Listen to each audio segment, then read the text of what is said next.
Yeah, it's your boy Chilla here. Welcome back to C++Asio. Today we're actually going to do some asynchronous processing. Because up until now, we've been doing things synchronously. What does that mean exactly? Well, like when we initiate an operation to resolve a host name or whatever, our thread that called this function is going to sit there glowering, just staring menacingly while this operation finishes.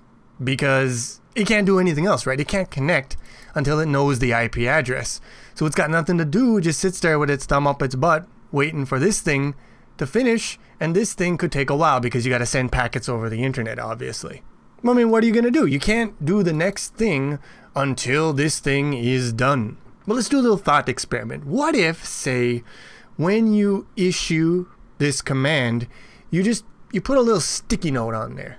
Put a little sticky note on there and you write on that sticky note, okay, when this is done, here's what you do next. Here's the next step. And then you just kind of throw that out there. And then it's someone else's problem, right? Because they know what to do. They just read the sticky note, read the damn note. And now we don't have to sit around waiting for the job to finish. We've dispatched the task with what we can call its continuation.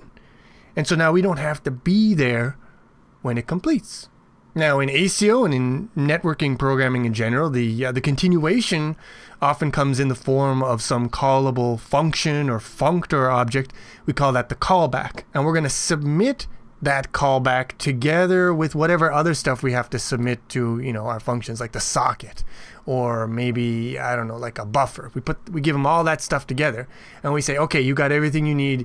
You go, be free. I'm going to go do something else. And that something else can be, say, starting another operation with a different server. And so now we can have many different things in flight. Conceptually, we fire off all these different tasks with the instructions attached, and now someone else can deal with it.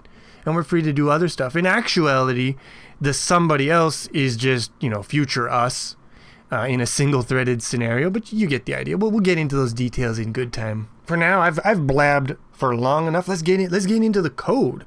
So we've got a header source pair for fetch URL sync, and we want one for a new async version of this same operation. All right, here you go. Little copy pasta, and Bob's your uncle. Got this one. We got this one. And now I'm just going to start by copying the body of the synchronous one into here, and we'll use that as a kind of like a skeleton, and we're going to replace it as we go.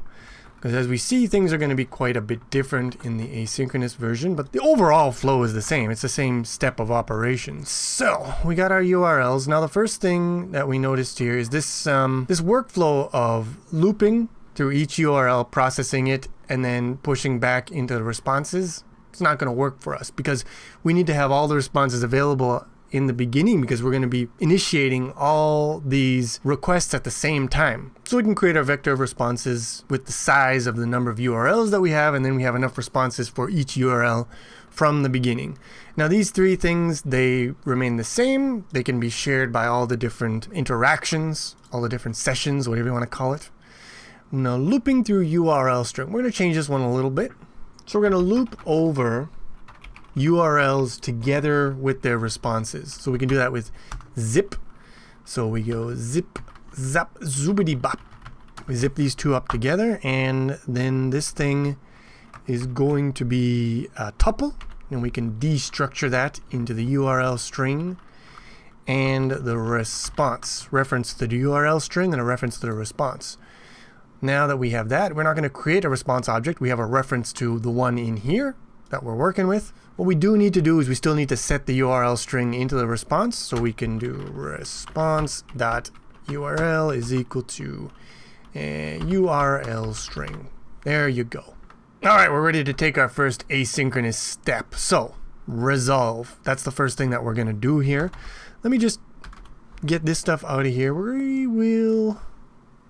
We shall comment this out for the time being. Just focus on this one. So resolve is the synchronous version. If you want the async version, it is nope, fingers are not in the right place on the keyboard. Async resolve. And this one is going to be mad because now it doesn't take in just the query. It also has to take in the handler, the continuation. This is annoying part about ASIO. If you just look at the IntelliSense, it's going to say resolve token. and it doesn't really tell you what the signature for that should be. Like, what is it? In our case, it's going to be a function, something callable, but we need to know the signature of that callable thing. What does it take in? What does it return? And it's not really apparent from this. You really have to look into the documentation, because there's a bunch of metaprogramming BS that goes in here, and there's a good reason for it, and we'll get into that in the future. But for right now, just know that it's annoying, and the only way is to look at the docs. So when you look that up, you see this. It's probably not right. It's a pretty old version, but it works the same. You'll see the handler. Here is the signature for it. It takes in the error code, and it takes in a resolver iterator.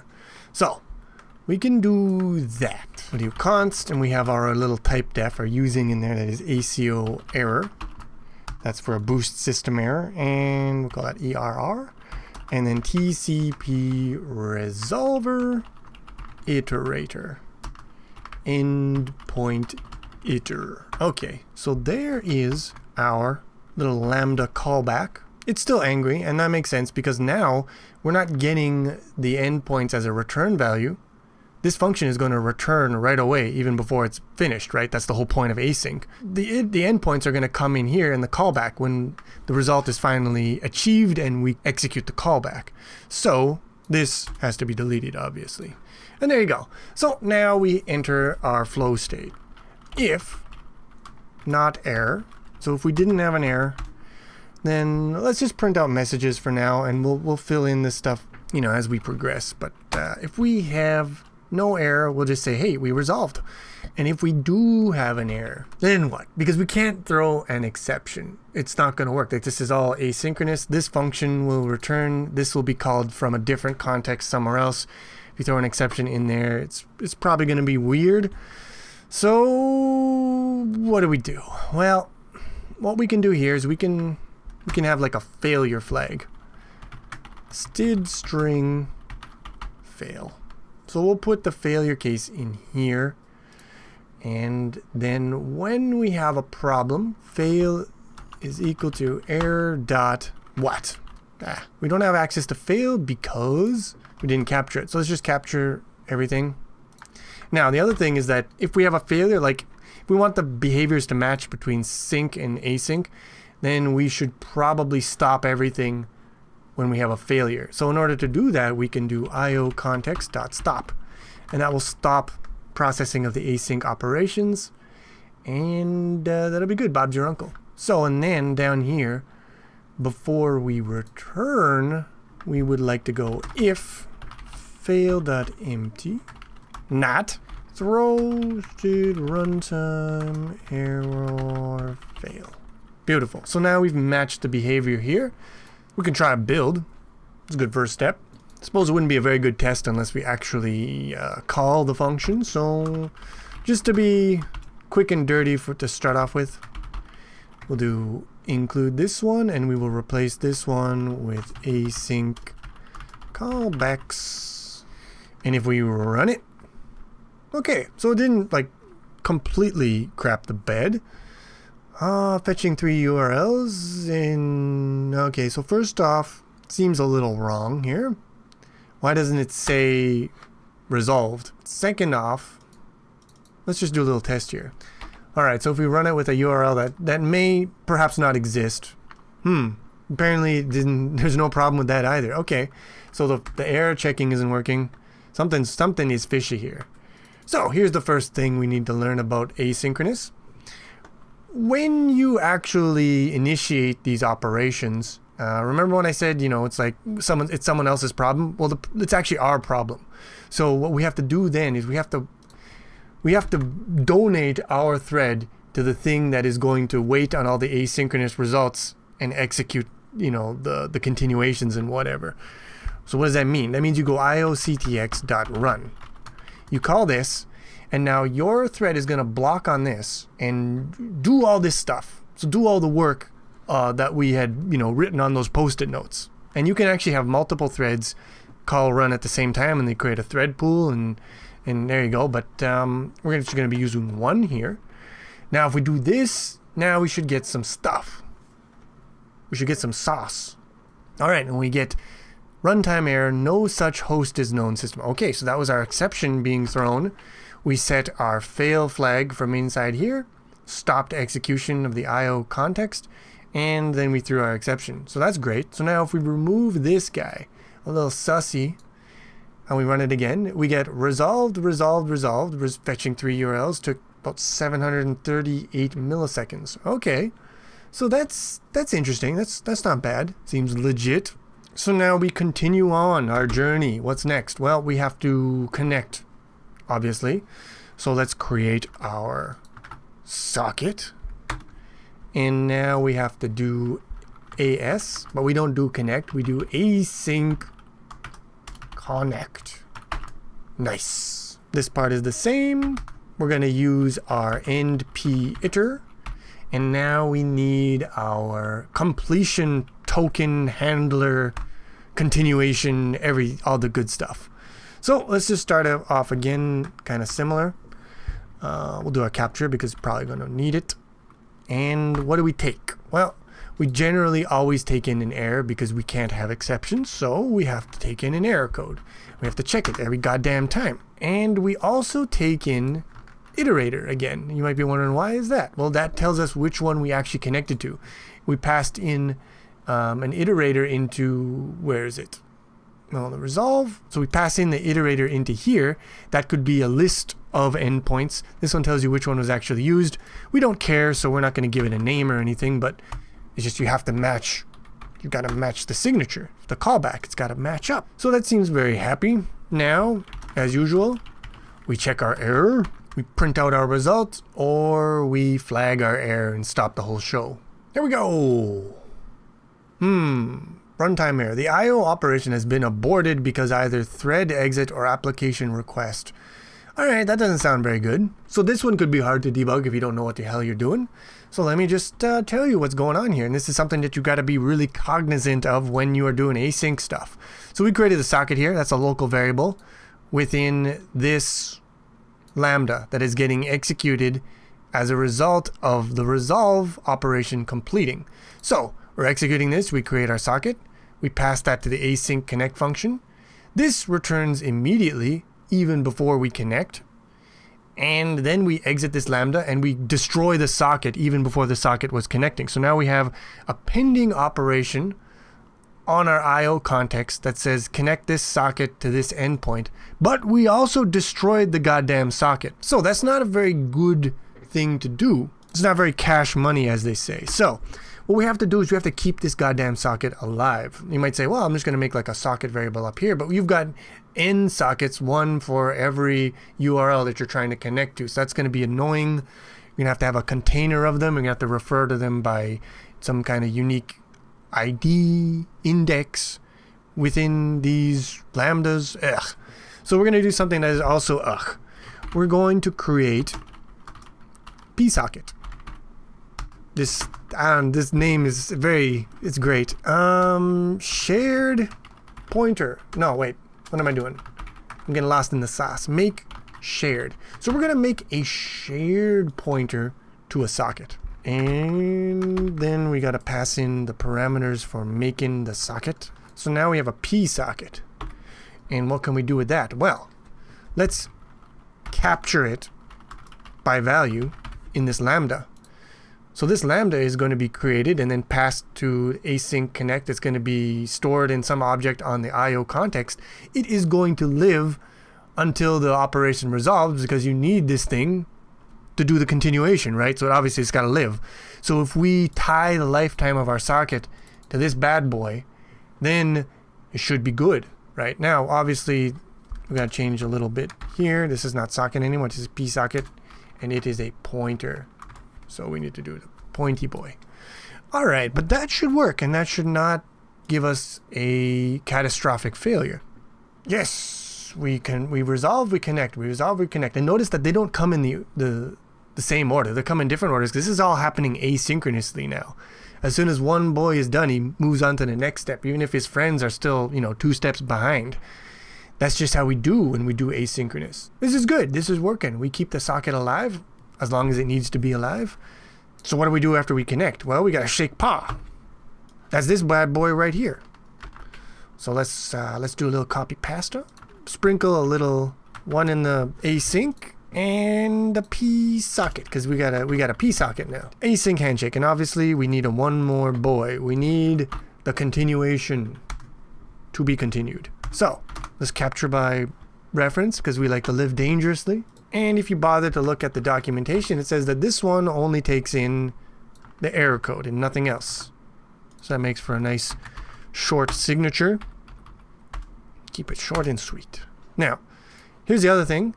We got to still keep that socket alive. We got to keep keeping it alive. So let's just capture it by value into here. And we'll make sure that we're using that shared pointer's reference counting to it the fullest. And in here, once we have completed the handshake, we should say, hey, good job. If there's no error, we're going to say, hey, we shook. Otherwise, yeah, same old story. Okay, let's see if anything goes wrong this time. This is the first time we've done something and we haven't had anything go wrong. Amazing. We can resolve, connect, and do the handshake. Okay, what's next? What's next on the menu? Our good old friend, the HTTP request. Surely we'll have some fun with this one. So I'm going to copy pasta in here. Can hopefully maintain a bunch of this code. And to go uncomment this. I don't think we need this extra scope here for what we're doing, because we got, as you can see, we got no shortage of scope. We got no shortage of our curly boys. So we're going to build up our request like this, because that's what I want to do. And then we are going to do an async write. Here is your P socket. Buffer on the request. And we need the continuation. What is the signature for today? So we have our, of course, we have our error. We always have our error. And we also get size T for the number of bytes written, which we will ignore as we were doing before.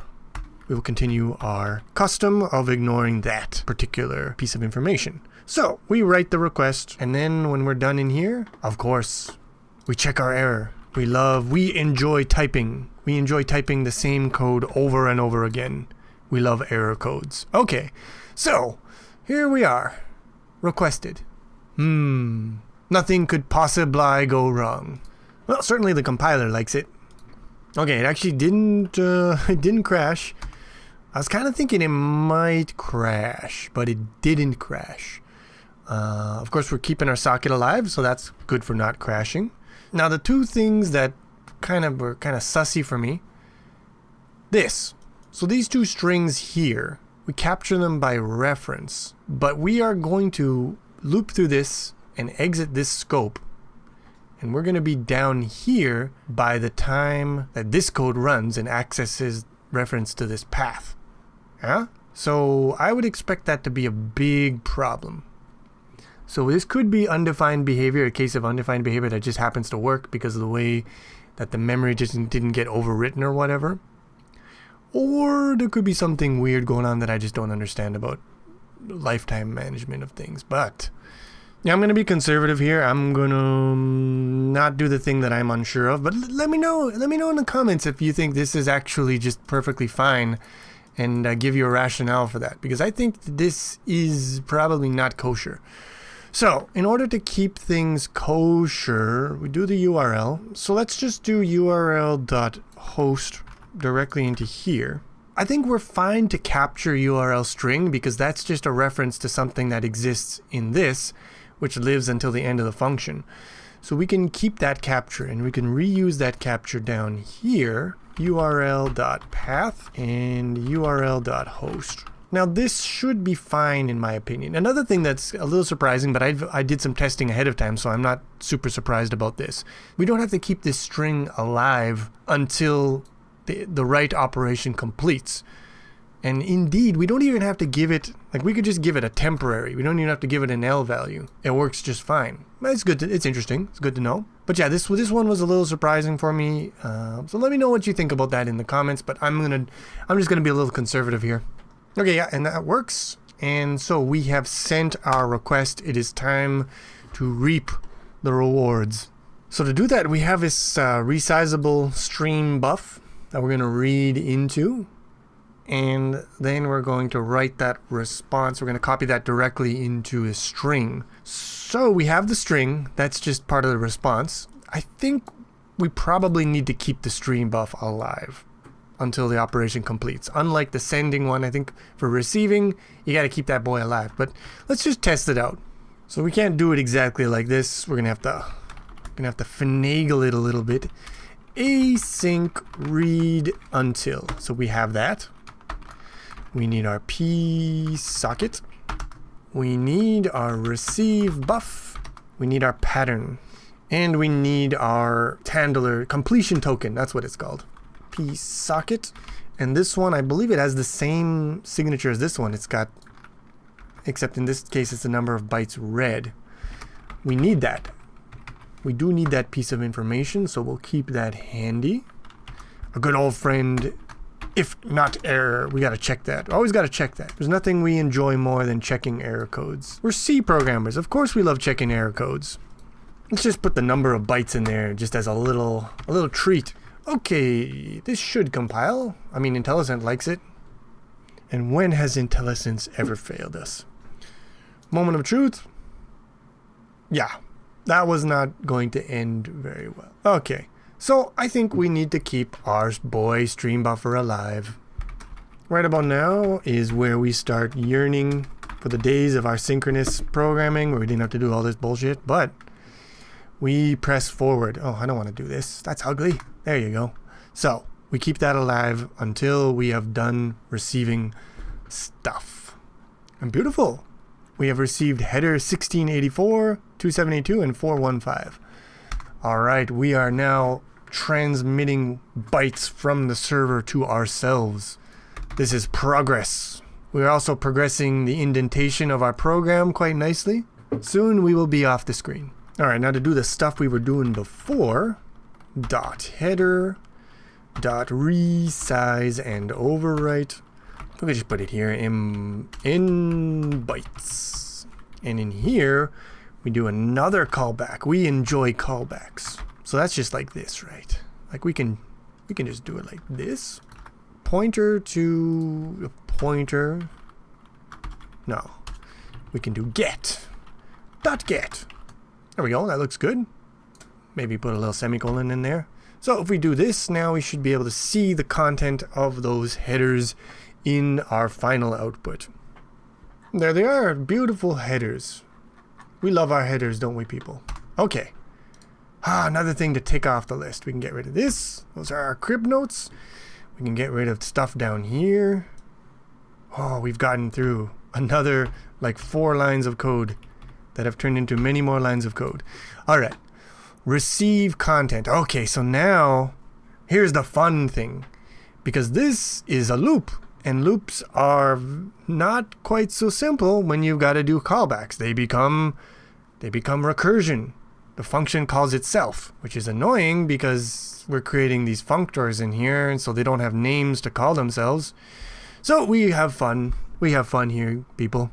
So as we are, repeatedly calling read, filling up our fixed buffer, and then writing it to our output string stream, we have to keep the buffer alive during the operation.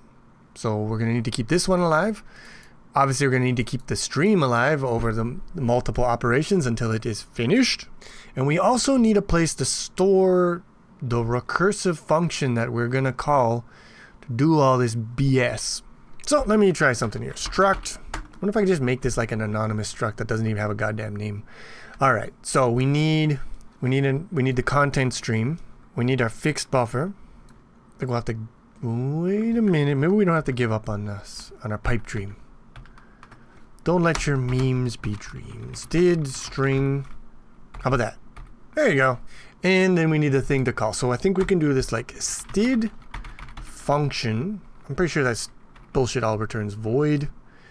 And you take in probably the same thing that the send boy takes in. So that would be this. We don't need the names. Doesn't matter what your name is, etc., etc. Read some. I don't know. We'll make it like capital because it's a function.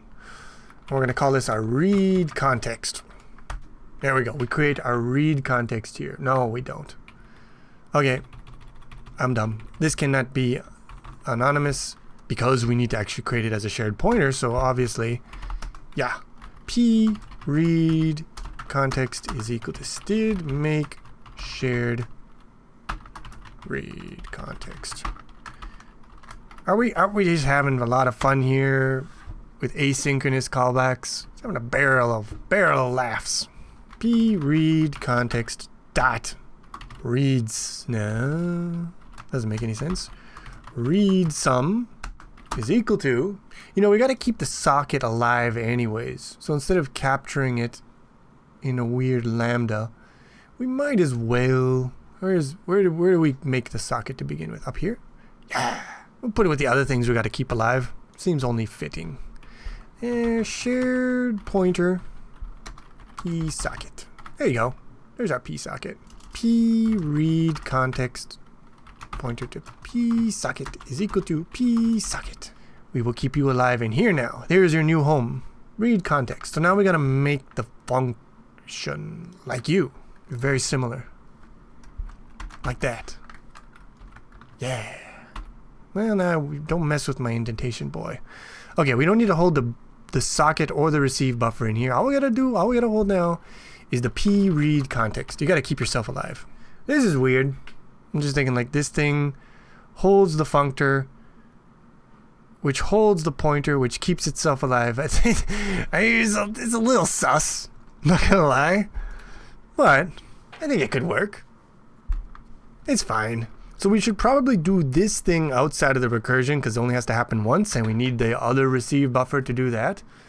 So we do that before we execute the read sum function. So we create the read context. Then in here, we put the contents of the resizable buffer, the remainder, which is, where is it? What is it called? This thing.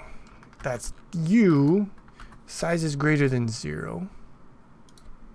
P receive buff dot get, and then the content stream is going to be p read context pointer to content stream. There you go. Okay, so that's that part taken care of. Now we define the thing that is actually going to be done in recursion. Fixed buffer is taken care of. Obviously we don't have a while, so in recursion we're going to do an async read. No, that's the thing. Yeah, so we do an async read if we have to start an async read. Starting and ending recursion just breaks my brain sometimes. But we need one initiating read and then the handler will, yeah, so we have to check the error code first. Let me just put the bottom of this thing first in here. I'm going to copy paste on my way to success. Just press tab about 1,000 times and we're good to go. All right. Okay, so error. It's not EC, it's error. So if error, and error is not EOF. Okay, we don't want to throw a system error. That's not good. In that case, we do the fail, and we do the stop. Otherwise, the read context, fixed buffer resize. Yeah, that works. The content stream, fixed buffer, pump it in there. Pump up the jam. Probably want to do that. Okay, here we go. All right, and then we have to do our recursion if what? If error, if not error, because the only error that could possibly be left is end of file, and that just means we're done.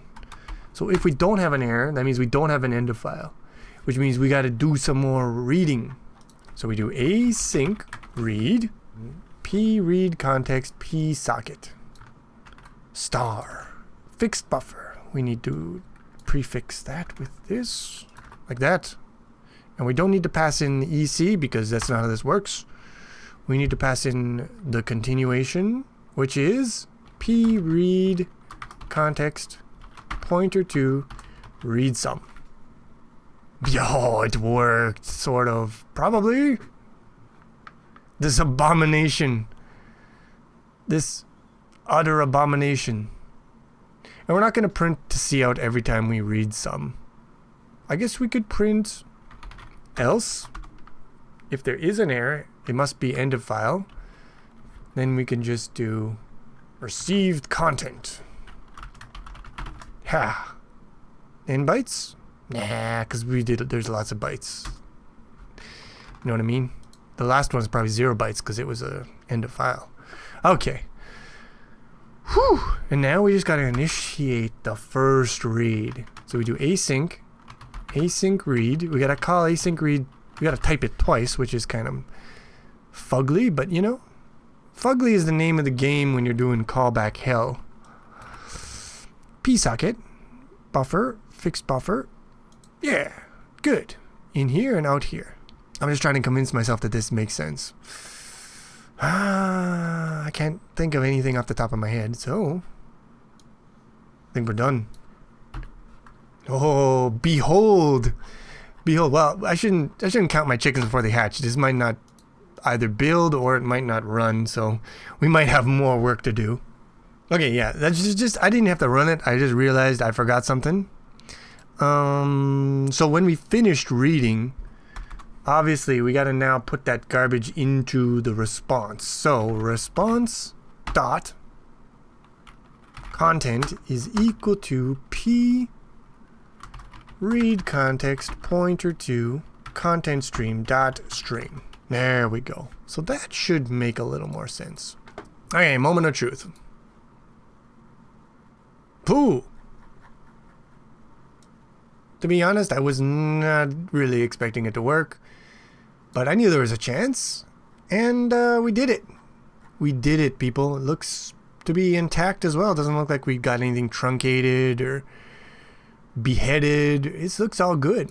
So, now behold the monstrosity that is callback hell.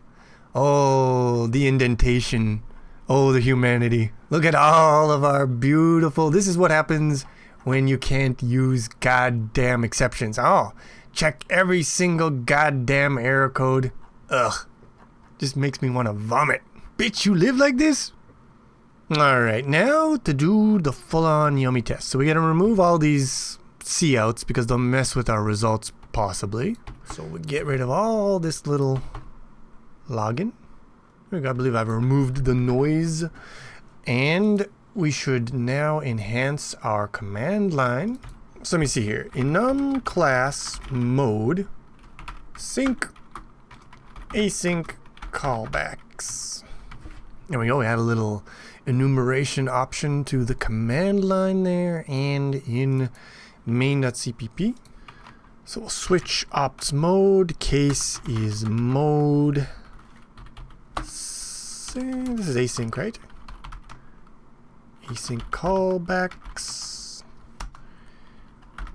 Break. Case. There we go. Now we can use command line to control whether we do things with async or sync. So it should default to sync. Let's put in here mode 4. Alright, so we run this synchronously. 2.59. It's a little faster than what I got last time. 2.48. Well, it looks like my internet's doing a little better today, so about 2.5-ish. Async.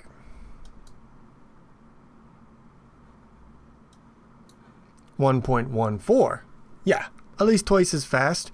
And I think you can probably get better gains if you were to put more URLs in there. That's the benefit, right? Because we can launch these 3 operations in parallel, and so we hide the latency. Basically, until we're limited by the throughput of our connection, we can reduce the time down to the time of the slowest single operation.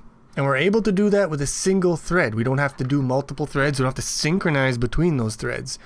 And that can be a very huge gain, especially if you're running a server that might have to deal with, you know, hundreds, thousands of connections simultaneously. Having to run a thread for each one of those and then synchronize between them, they could become problems. And that's where async really shines. But as you can see, doing it with callbacks, it's not all sunshine lollipops, right? There's a little bit of a nastiness associated with it. And there are things you could do to make it a little less nasty. You could reorganize, you know, rearrange the furniture, change the drapings. But in the end of the day, you're polishing a turd because this is just, it's always not going to be great. But don't worry. I got your back. Chili's got your back. I got some real nice stuff. A whole different paradigm that we can use with asynchronous that'll bring us back to something that kind of looks like this, but is completely asynchronous as well. But before we do that, I think we want to take maybe in the next video, we're going to take a little time we're going to try to understand what is IO context.run. What is this actually doing? How does this async stuff actually work a little bit under the hood? You know, we're going to build a little bit of a mental model about how these things are operating, because I think understanding something about the underlying mechanism will help you make, better decisions when you're interacting with the higher level constructs. But until then, thanks for watching. Hope you enjoyed the video. If you did, please click that like button, helps a lot. And I will see you again with some more C++ Asio.